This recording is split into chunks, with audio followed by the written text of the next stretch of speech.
Howdy. This question comes from Reddit. How do I handle this? This lady had been drinking a little bit during the day with her friends, just doing a little day drinking, having some fun, and then she went on her second date with a guy and got into that space where she felt super funny and was super hilarious, except that maybe everyone around her thought that she was being super obnoxious. We've all been there.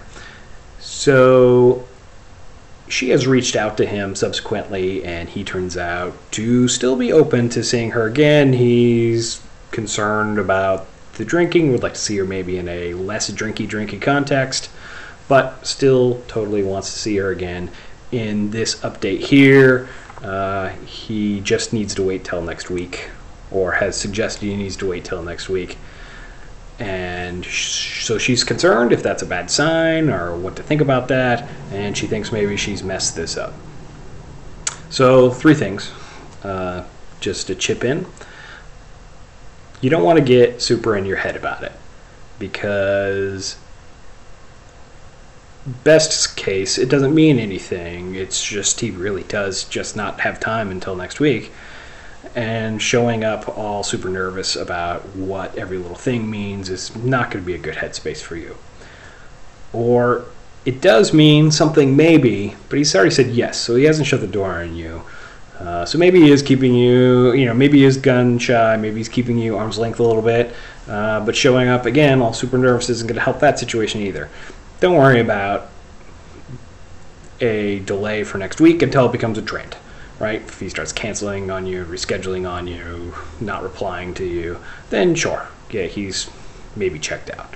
So don't worry about it. Instead, try to be in the headspace of, hey, here's a guy I liked, and we did have a first date that was certainly good enough to warrant a second date, and even though the second date was not ideal, he still said yes to a third date.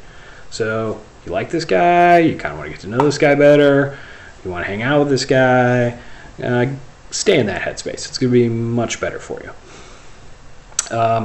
The second thing is dating does not always go smoothly. Don't stress yourself about it. There are many couples who on their 30th wedding anniversary talk about all the craziness that happened early in their relationship. Somebody had to hold somebody's hair after a night of drinking. Somebody burnt the house down. Somebody got into a fight with someone's brother. Things happen. And in time, if they're not the routine thing, then they just become a funny story.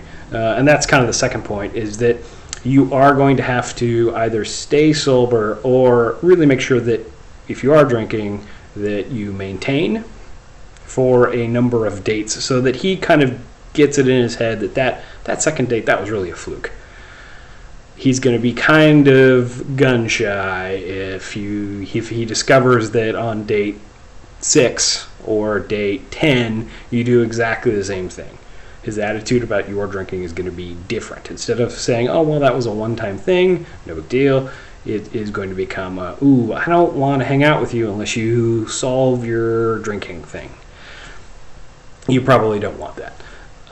And I'm sure from reading all the posts, it sounds like this was indeed kind of a unique situation. So you're going to be, he's going to have that reticence for a few dates, maybe even 10 dates. But eventually this is just going to become a funny story. And all you have to do is show up and kind of just be your normal self. So you're probably in good shape. So in any case, I think you've got this. You'll be fine. Be well.